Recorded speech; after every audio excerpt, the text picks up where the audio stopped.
पौष मास महत्व तथा व्रत विधान। सभी आत्मीय जनों को सस्नेह अभिवंदन। आज के भाग में हम जानेंगे पौष मास का महात्म्य तथा इस मास के विविध व्रतों के विषय में, जैसे पौष कृष्ण पक्ष अष्टमी, सफला एकादशी, पौष अमावस्या, पौष शुक्ल पक्ष द्वितीया, मार्तंड सप्तमी, पुत्रदा एकादशी तथा पौष मास व्रतोद्यापन एवं माघ मास के स्नान के प्रारंभ के विषय में। अतः आप सभी से विनम्र निवेदन है, वीडियो को पूरा देखें। इस वीडियो में अनेकों महत्वपूर्ण बिंदुओं को रेखांकित करने का प्रयास किया गया है।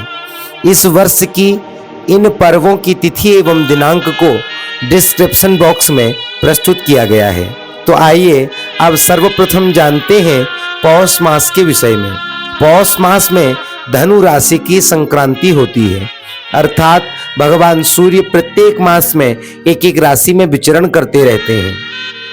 अतः इस महीने में भगवान सूर्य धनु राशि में सुस्थित होते हैं। इस मास में भगवत पूजन का विशेष महत्व है। इसे खर मास भी कहा जाता है। इस संबंध में एक कथा प्रसिद्ध है कि पूरे वर्ष भर 12 महीने भगवान सूर्य सप्त घोड़ों से जुते रथ से भ्रमण करते रहते हैं। उन घोड़ों को पूरे वर्ष में विश्राम करने का अवसर नहीं मिलता। अतः इस एक मास में भगवान सूर्य के रथ के घोड़े विश्राम करते हैं और रथ का भार खर अर्थात गधे वहन करते हैं, जिस कारण भगवान सूर्य की गति और तेज दोनों कम हो जाते हैं।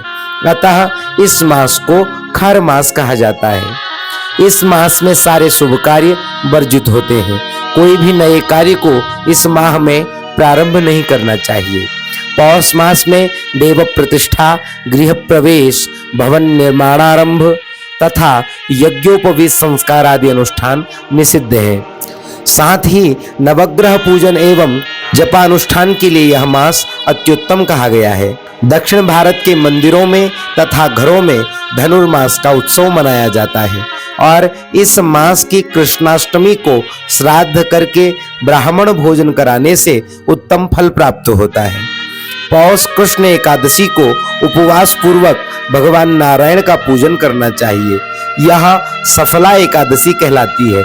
इस व्रत को करने से सभी कार्य सफल हो जाते हैं। पौष मास की कृष्ण द्वादशी को स्वरूप द्वादशी का व्रत होता है। यदि इसमें पुष्य नक्षत्र का योग हो तो विशेष फलदायी होता है। इस व्रत का प्रचलन गुजरात प्रांत में विशेष रूप से परिलक्षित होता है। सौंदर्य, सुख, संतान और सौभाग्य की प्राप्ति के लिए इस व्रत का अनुष्ठान किया जाता है। विष्णु धर्मोत्तर पुराण में आया है कि पौष शुक्ल द्वितीया को आरोग्य प्राप्ति के लिए आरोग्य व्रत किया जाता है। इस दिन गोश्रृंगोदक अर्थात गायों के सींगों को धोकर लिए हुए जल से स्नान करके श्वेत वस्त्र धारण करके सूर्यास्त के बाद बालेंदु अर्थात द्वितीया के चंद्रमा का गंध आदि से पूजन करें।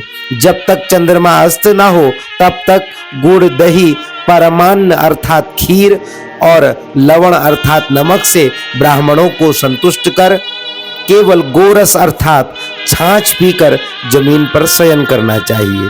इस प्रकार प्रत्येक शुक्ल पक्ष की द्वितीया को 1 वर्ष तक चंद्र पूजन करके 12वें महीने में अर्थात मार्गशीर्ष में एक गन्ने के रस से भरा घड़ा, स्वर्ण तथा वस्त्र ब्राह्मण को देकर उन्हें भोजन कराने से रोगों की निवृत्ति और आरोग्यता की प्राप्ति होती है।